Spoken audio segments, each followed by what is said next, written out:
I make my living proving guilty people were somewhere else entirely when the trigger got pulled. It pays a hell of a lot better than finding the truth, but it comes with a serious occupational hazard. When you wake up with your wife's blood on your hands and the murder weapon locked inside your own personal safe, the cops don't have to look too hard for another suspect. The alarm clock on the nightstand was buzzing. 6:00 a.m., a normal Tuesday. But the heavy Egyptian cotton sheets felt wrong. They were stiff, sticking to my legs. I opened my eyes. The morning sun cutting through the blinds caught the dust motes in the air, illuminating a dark, wet stain spreading across the mattress. The smell hit me a second later, that sharp, unmistakable metallic tang of wet pennies and raw rust. Copper. Alina was lying next to me. Her eyes were fixed on the ceiling fan, wide and vacant. The left side of her skull was just gone. A normal guy would scream. He'd tear his hair out, grab the phone with shaking hands, and dial 911, sobbing incoherently. He would puke his guts onto the expensive Persian rug. I didn't. I just sat there, breathing in the slaughterhouse air. That's the rot in my brain. I've spent 15 years constructing alternative realities for hedge fund psychopaths and cartel middlemen. My mind instantly bypassed human grief and snapped straight into threat assessment mode. I looked down at my hands. Crimson flakes were packed tightly under my fingernails. A dense, high-velocity splatter pattern coated the sleeve of my white dress shirt. I went to bed in basketball shorts and a faded t-shirt. Someone dressed me. I swung my legs over the edge of the bed. A dull, rhythmic spike of pain hammered behind my right eye. My tongue felt thick, coated in a bitter, chalky film. Benzodiazepines. Probably slipped into my scotch last night. I was out cold before my head hit the pillow. I stepped carefully around the pooling blood on the hardwood floor. The scene was too perfect. There was no shattered glass. No Jimmy marks on the bedroom door. I checked the security panel in the hallway. The LED screen glowed a serene, steady green. Disarmed at 11:45 p.m. Using my personal passcode, I moved to the master bathroom. The mirror above the double vanity reflected a dead man walking. Smudges of drying blood painted my right cheek, but it was the sink that held my attention. A single distinct drop of pinkish water clung to the rim of the porcelain drain. Someone washed up here, carefully. They left just enough trace evidence for a crime scene tech to swab and run through DNA testing, tying the cleanup directly to the husband. They were building a narrative. My narrative. In the industry, I call this the domestic despair package. Husband suspects an affair, snaps in a drunken rage, does the deed, tries to clean the evidence, fails miserably. It's a classic. Lazy juries eat it up before lunch. But I needed to see the final piece, the anchor. When I build an alibi, the anchor is the piece of physical evidence that permanently locks the patsy into the timeline. I walked into the walk-in closet, pushed aside Elena's hanging silk dresses, and stared at the heavy biometric safe bolted to the concrete floor. It requires my specific thumbprint and a 6-digit code only I know. I knelt down, pressed my thumb against the glass reader, punched in the numbers. The heavy steel bolts clacked open.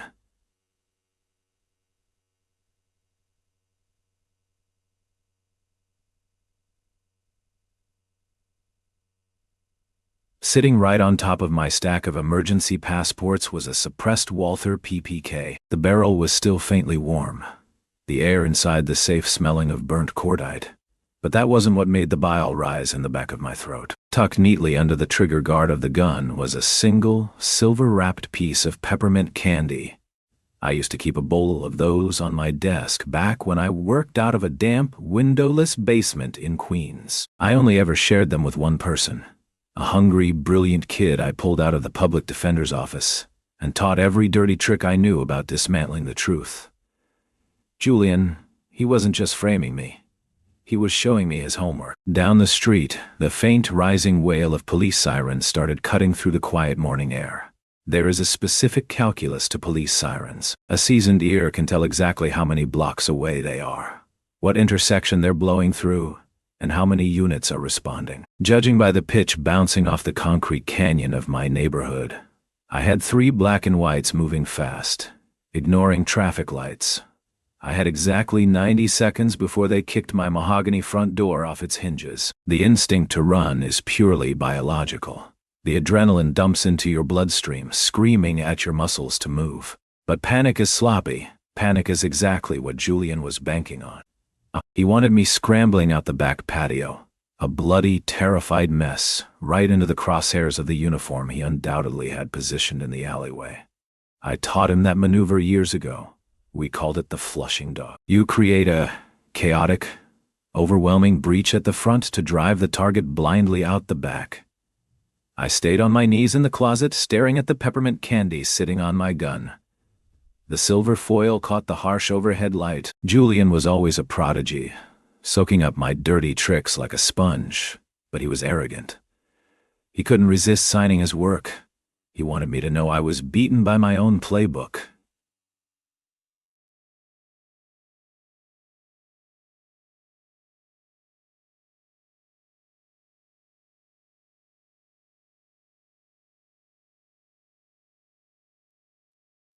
I stood up, leaving the gun and the candy exactly where they were, and moved to the back wall of the closet.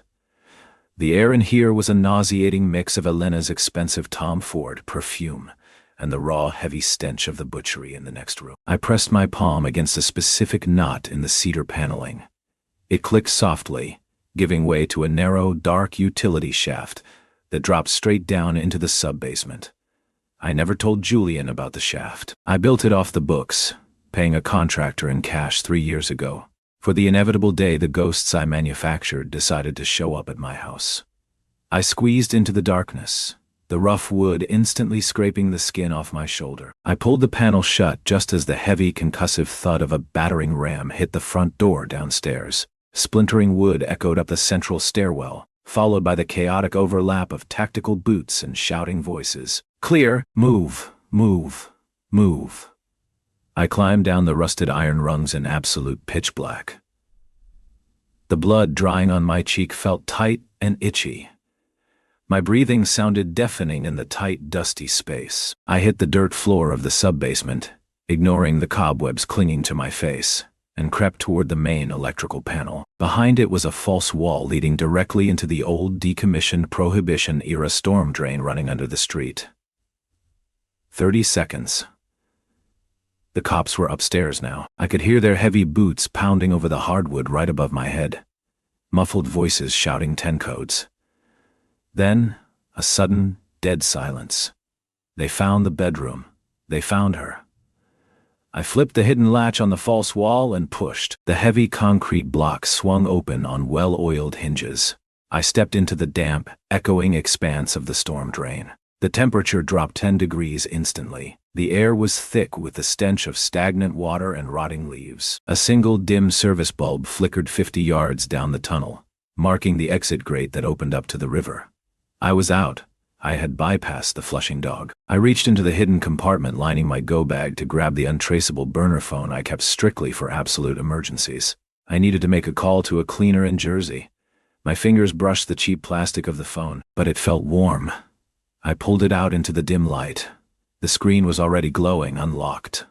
My stomach bottomed out, a cold knot twisting in my gut. There was a drafted text message on the screen, typed out and waiting to be sent to the lead detective's personal number. He's in the storm drain. You're welcome. You're welcome. A heavy metallic clack echoed from the shadows directly between me and the exit grate, the unmistakable rhythmic sound of a pump-action shotgun chambering a shell. 12-gauge double-aught buckshot doesn't spread as fast as people think. In a concrete tunnel this narrow, it essentially functions as a solid chest-caving slug for the first 20 yards. I had maybe 15 yards between me and the sound of that pump action. The glowing screen of the burner phone was burning a hole in my night vision, painting my face in a pale dead light. I dropped it instantly. It hit the stagnant, ankle-deep water with a soft splash, the screen shorting out and plunging the drain back into absolute, suffocating darkness. I pressed my spine against the slimy, freezing curve of the tunnel wall and stopped breathing. Whoever was standing between me and the river wasn't a cop. Cops are loud. They flood a subterranean space with blinding tactical lumens and shout contradictory commands until someone twitches so they have an excuse to fire. This guy was dead silent. A professional. Julian didn't just tip off the police. He hired an insurance policy just in case I slipped the noose. Wet footsteps echoed off the concrete, slow and deliberate. Splash, pause, splash. He was advancing, using the wall to guide himself. I reached down to my left ankle, pulling the hem of my pants up to grip the cold, textured handle of a titanium push dagger. It's a nasty, intimate little tool. You don't slash with it, you punch. My mind was racing, cataloging the variables. Julian knew about the drain.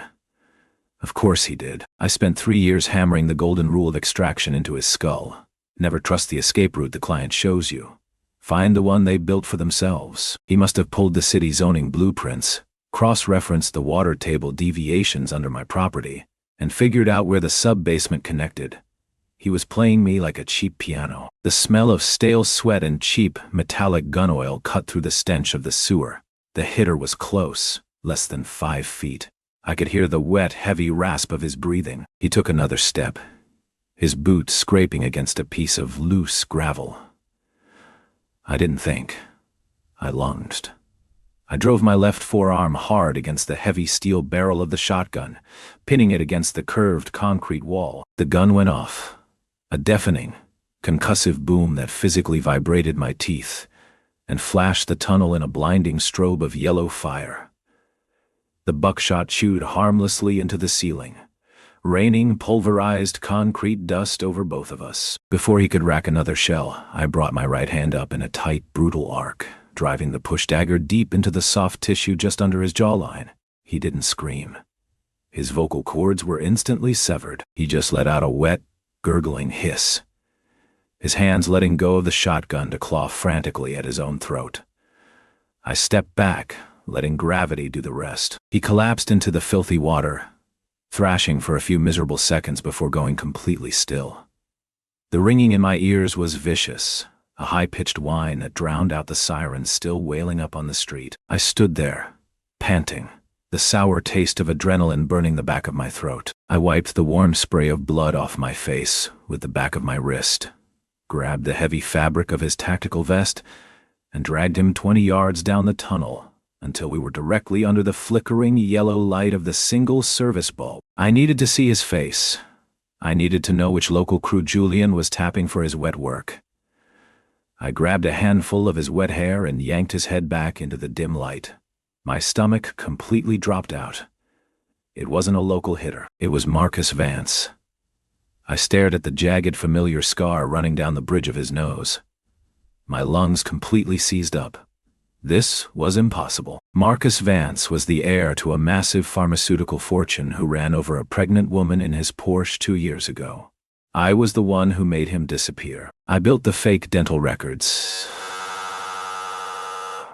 paid off the corrupt coroner in Tijuana, and personally watched his body burn in a stolen sedan to keep him out of federal prison. Marcus was supposed to be living on a private compound in Costa Rica, completely off the grid. I patted down his soaking wet cargo pants, my bloody fingers slipping on the nylon. In his front left pocket, I felt something hard and metallic. I pulled it out and held it under the sickly yellow light. It was a platinum wedding band. The interior band was custom engraved with 2 words.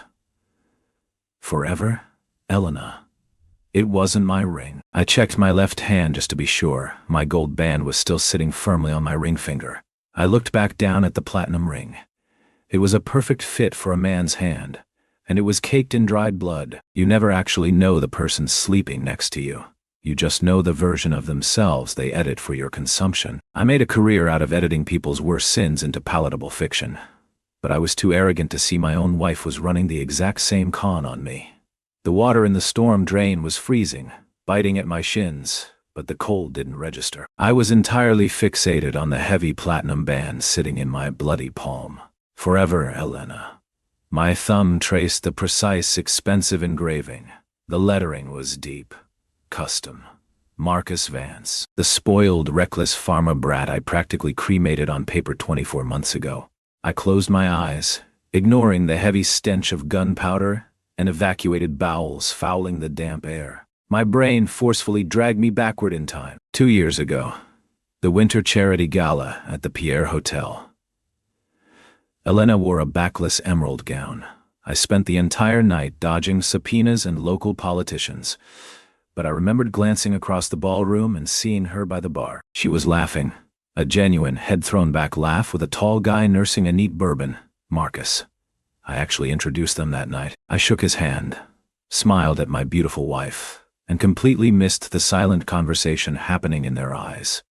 I handed my wife to a ghost I was about to manufacture.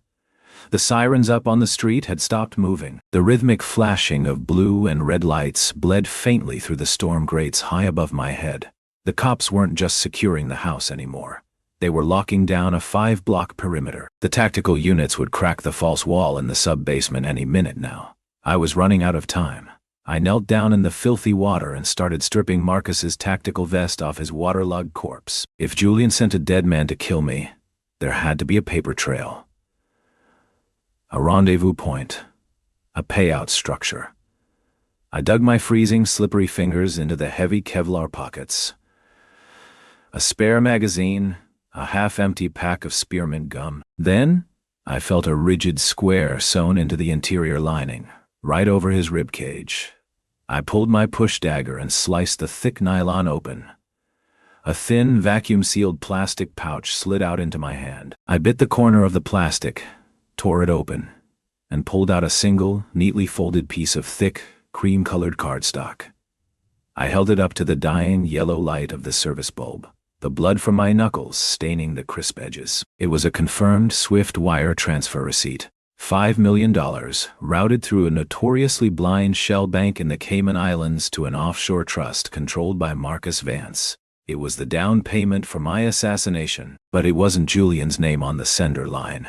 My vision tunneled. The acid churning in my stomach violently bubbled up to my throat. I recognized the signature at the bottom authorizing the multi-million-dollar transfer. It was a delicate, looping cursive I had seen on 1,000 grocery lists, tax returns, and anniversary cards.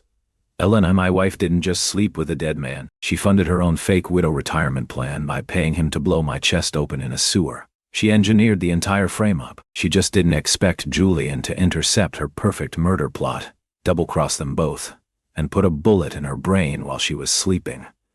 I wasn't the target of a master plan. I was just the idiot standing in the dark, caught in the crossfire of a war my own wife started.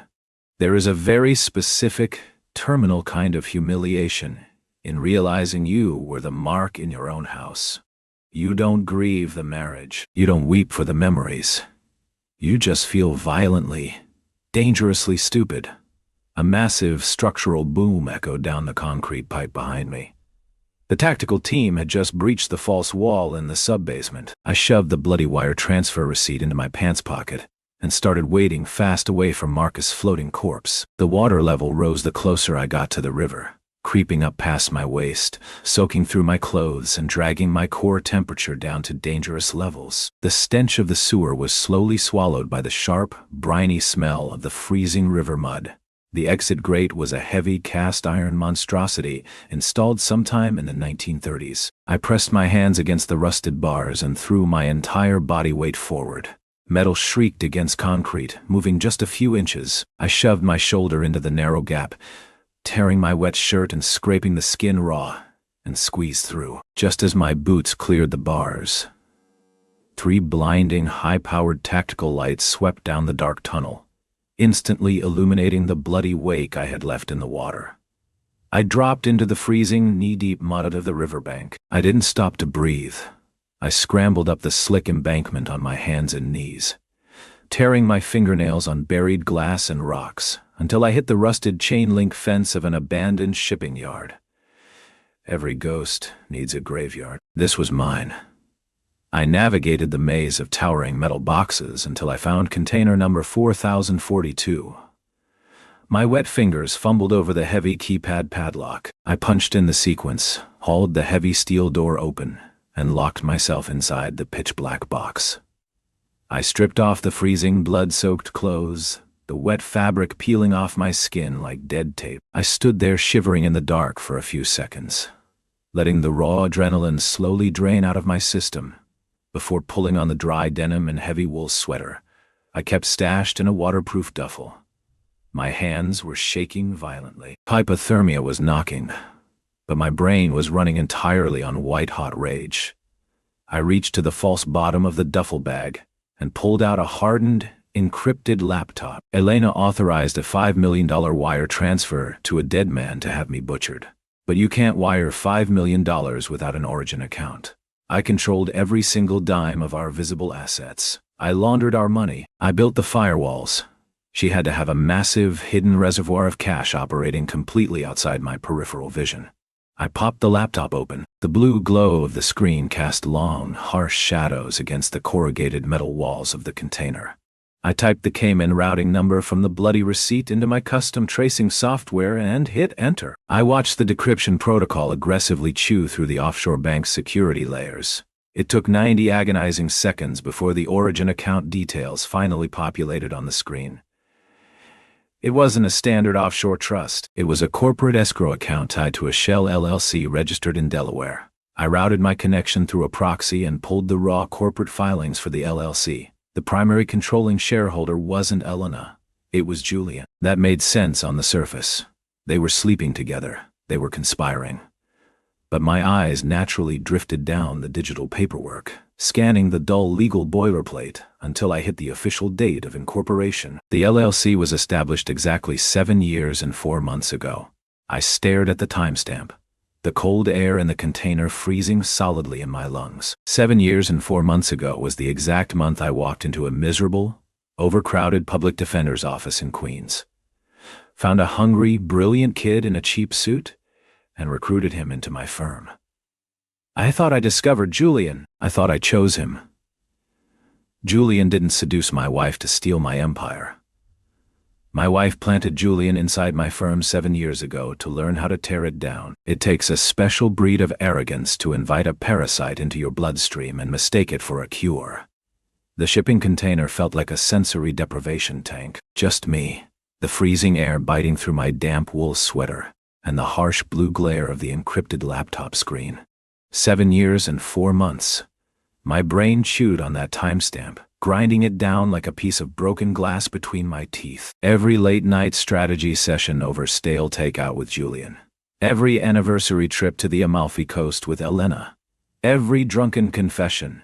Every vulnerability I ever handed them. It was all a meticulously choreographed stage play, and I was the only idiot in the theater who didn't know he bought a ticket to his own execution. I rubbed the heels of my hands into my eye sockets until bursts of static color exploded in my vision. The cold metal walls of the container seemed to press inward. I needed to find the trigger. A 7-year, deep-cover psychological operation doesn't spawn from casual greed. You don't sleep next to a man for half a decade, letting him touch you, just to eventually steal his bank accounts. That kind of inhuman patience requires a pure, concentrated hatred. It requires blood. I pulled up my master client ledger on the hard drive, bypassing the dummy folders, and digging straight into the encrypted archives I haven't thought about in years. I set the search parameters. I inputted the exact month the Delaware LLC was incorporated by Julian, and then I scrolled back exactly 30 days. September. 7 years ago. The exact month I transitioned from a bottom-feeding fixer in Queens to a high-end architect for the 1%. The file name was labeled Project Icarus. The client was a multinational chemical conglomerate, dealing with a massive, catastrophic toxic dumping leak in upstate New York. The problem had a name. Dr. Elias Thorne, a senior biochemist who suddenly found a conscience and decided to hand his internal research over to the EPA. My job was to make sure Dr. Thorne never made it to the federal deposition. I didn't pull the trigger. I never do. But I drafted his suicide note. I researched the exact dosage of pentobarbital to make his death look like a voluntary overdose. I mapped the blind spots in the cheap motel parking lot for the private security contractors who actually held the pillow over his face. It was my masterpiece. A flawless, airtight tragedy. The payout from that job bought the mahogany front door the cops just kicked in. Elena always told me she was an orphan from Portland, Julian sold me a brilliant sob story about bouncing around the foster care system in the Bronx. I opened the digitized surveillance file from the Thorn case. My eyes skimmed past the sterile bureaucratic reports and clicked on a folder of reconnaissance photos my private investigators gathered during Thorn's funeral. I needed to ensure no federal agents were hovering around the grave. The images were grainy, shot from a telephoto lens across a rainy gray cemetery. I zoomed in on the front row of mourners standing by the casket. The air in my lungs turned to solid ice. Standing in the mud, clutching a black umbrella, was a grieving 20-something girl in a dark veil. Her other hand was gripping the shoulder of a skinny, hollow-eyed high school kid in an oversized, cheap suit. I stared at the high-definition scan, the ambient noise of the shipping yard completely fading away into a dull, ringing silence. It was Elena, and the kid holding her hand staring directly into the hidden camera lens with absolute murderous clarity was Julian. I didn't marry a woman. I married a loaded gun, and I spent the last 7 years blindly pulling the trigger myself. There's an old, ugly joke in my line of work. If you're going to dig a grave for your enemy, you better make sure you dig too. I just never expected to be sharing mine with the woman who picked out our kitchen tiles. I kept staring at that grainy cemetery photo until the pixels blurred into a meaningless gray smear. My brain systematically cataloged every memory of the last 7 years, tearing them open to examine the rot inside.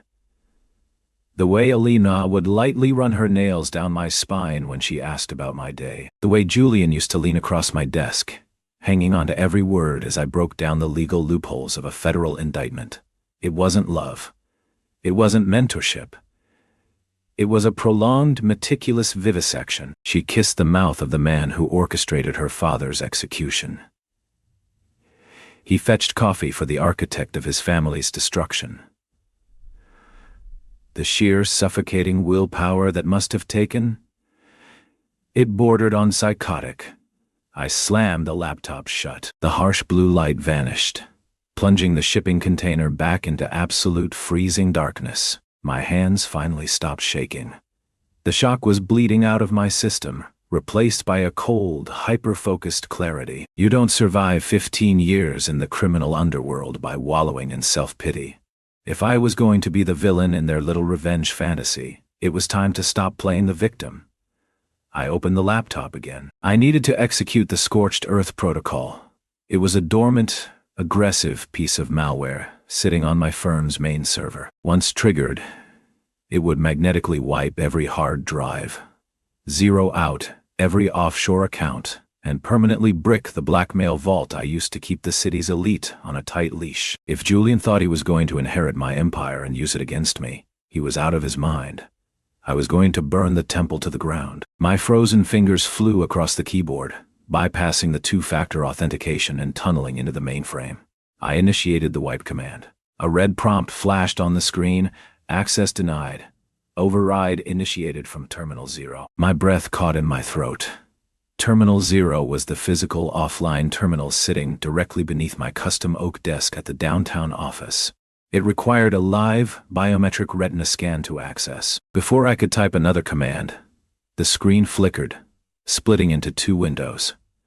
The left side displayed a data transfer progress bar, rapidly siphoning terabytes of my classified client files to an unknown, external server. The right side snapped into a high-definition video feed. It was a live stream from the hidden security camera inside my private office. Julian was sitting in my ergonomic leather chair. He wasn't wearing his usual cheap, oversized suits. He was wearing one of my bespoke Tom Ford jackets. The silver foil from a peppermint candy wrapper sat neatly on the edge of the mahogany desk. He leaned forward, looking directly into the camera lens. He knew exactly where the hidden hardware was installed. The audio kicked in, a soft, staticky hiss filling the metal shipping container. "It's transferring to the FBI field office in Manhattan." Julian's voice echoed through the tiny laptop speakers, dead calm and completely devoid of emotion. "Every murder you covered up, every bribe you paid, every life you ruined." I sat there, paralyzed in the freezing air, watching 7 years of my life unravel in real time. Julian picked up a heavy brass Zippo lighter, my lighter, and flicked it open. The metallic clink echoed through the feed. He held the orange flame up to the camera, illuminating a small manila envelope resting in his lap. "But I kept one file offline," he whispered.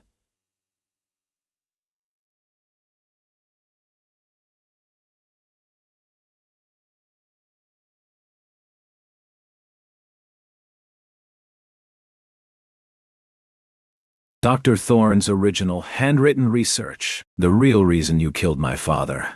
You have 30 minutes to get down here and take it from me. Or I strike a match, and you go to lethal injection knowing you did it for absolutely nothing." The video feed abruptly cut to black. A smart man runs from a burning building. A proud man walks back into the flames just to see who struck the match. I should have stayed in the shadows. Disappeared into the underground network of forged passports and ghost accounts I spent 15 years building. But the ego is a terminal disease. I stole a heavy oil-stained canvas jacket out of the back of a parked sanitation truck to cover the blood and river mud coating my clothes. I walked 30 blocks through the waking city, my right hand permanently cramped around the titanium handle of the push dagger hidden in my pocket. The morning commute was starting. Bankers and baristas holding paper cups of burnt coffee, entirely oblivious to the dead man walking right past them.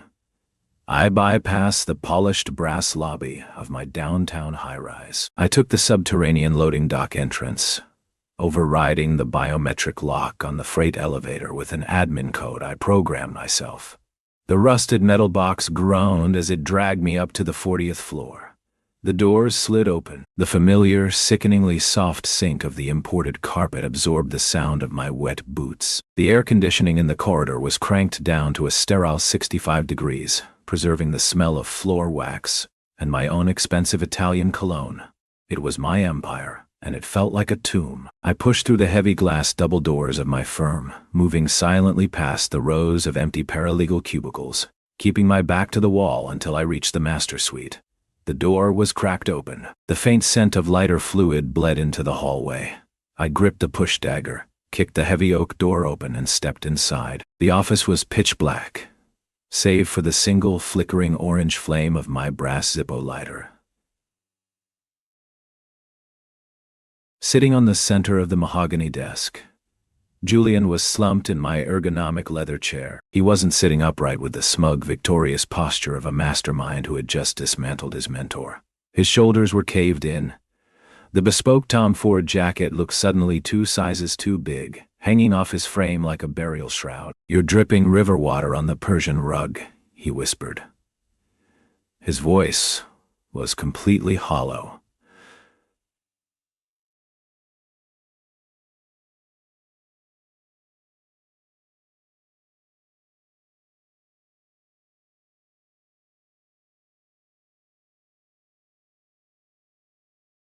Stripped of all the venom from the video feed, I crossed the room in 3 long strides, grabbing him by the lapels of the jacket and slamming his back violently against the leather chair. The cold tip of the titanium blade pressed directly into the soft notch at the base of his throat. A single bead of blood welled up under the metal. "The Thorne file," I snarled, my breath fogging the dark air between us. "Give it to me, or I open your carotid artery right now and let you bleed out on my desk." Julian didn't flinch. He didn't even try to reach for a weapon. He just slowly lowered his eyes to the manila envelope resting next to the Zippo lighter. "There is no Thorne file," he said, his voice cracking, barely more than a ragged exhale. "I burned his research 7 years ago to prove my loyalty to you. I needed to say something you couldn't ignore. I needed you to come here. I pressed the blade a fraction of an inch deeper. You threatened me with federal prison just to get a meeting. I didn't upload anything to the FBI," Julian choked out, a wet, desperate sheen forming in his eyes. He reached a trembling hand toward the envelope and nudged it across the polished wood. "Look at it, please." I kept the knife pressed to his throat with my right hand, snatching the envelope with my left. I tore the paper flap open with my teeth. There were no chemical formulas inside, no legal briefs. Just a single high-resolution 80-sten photograph printed on glossy paper. I held it up to the flickering orange light of the Zippo. It was a long-lens surveillance shot taken on the private tarmac of Teterboro Airport.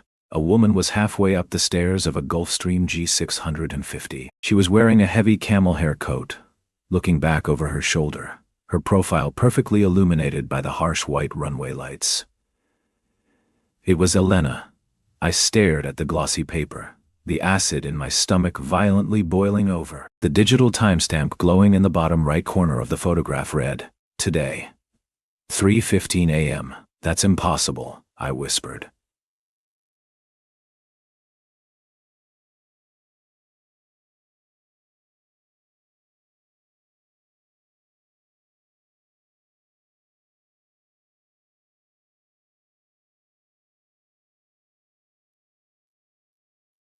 I wondered why the left side of her head was gone. Julian finished for me, a dry, hysterical sob catching in his chest.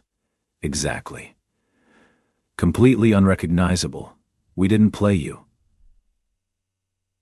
She played us both. The silence in the room became absolute, crushing dead weight. She needed a body to buy her enough time to clear international airspace.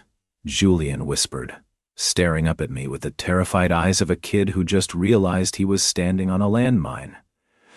"I didn't hire Marcus to kill you. I didn't frame you. She stole the domestic despair playbook right out of your head, left you to take the fall for a mutilated Jane Doe, and left me here to take the blame for the setup. The most dangerous lie you can tell a monster is that they are the apex predator in the room. I spent 15 years grooming Julian into a weapon and treating Elena like a fragile porcelain doll, completely blind to the fact that she was the one holding the leash the entire time."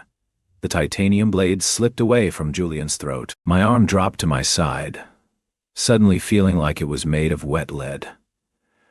I took a slow step backward, putting distance between me and the pathetic, shivering kid sitting in my chair. I looked at the photograph again, the harsh runway lights bouncing off Elena's camel hair coat. She was escaping, and she built her bridge out of our bones. My brain started working backward, violently deconstructing her masterpiece. The mutilated Jane Doe in my bed wasn't a crime of passion.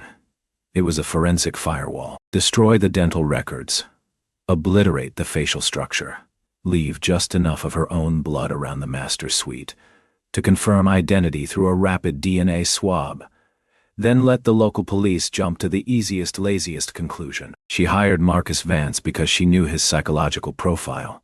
She knew I'd bypass the police and take the storm drain. She knew I'd kill him, search the body, and find the wire transfer receipt pointing straight to the offshore account Julian set up 7 years ago. She engineered a flawless collision course, mathematically guaranteeing that I would hunt my own protégé down and butcher him before either of us figured out we were chasing a ghost.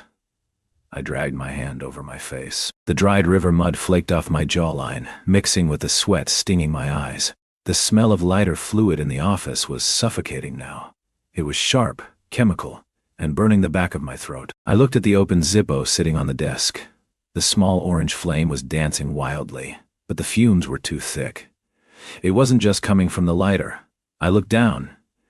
The imported Persian rug under my heavy boots was completely saturated. A dark, oily stain spread across the entire center of the room, pooling around the heavy wooden base of my desk, and creeping toward the leather sofa against the back wall.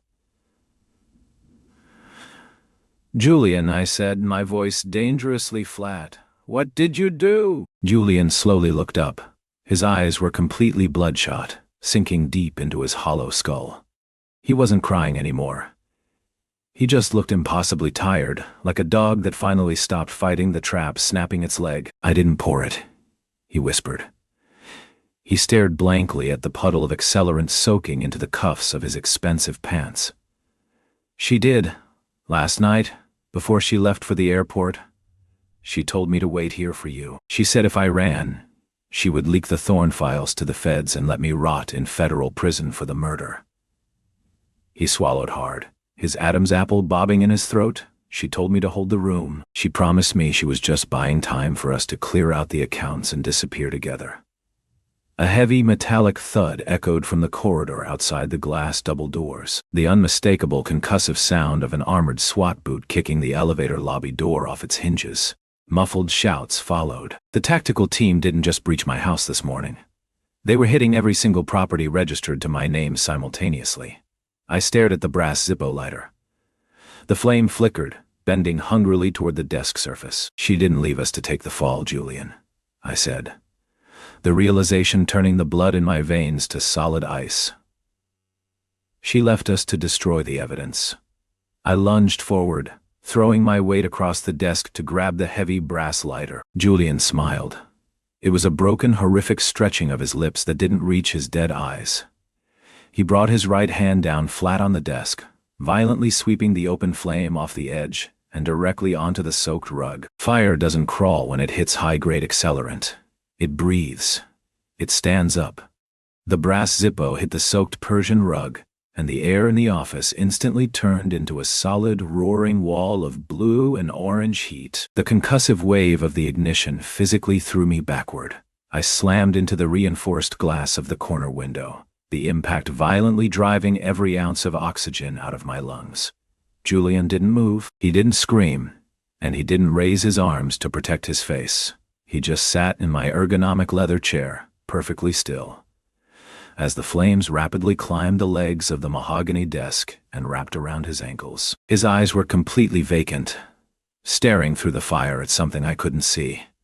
He was entirely at peace with being the kindling that kept her warm. The heat was blistering, instantly melting the expensive acoustic tiles above us. Thick, toxic black smoke banked down from the ceiling, obscuring the recessed lighting and suffocating the room in absolute darkness, broken only by the violent shifting glow of the blaze.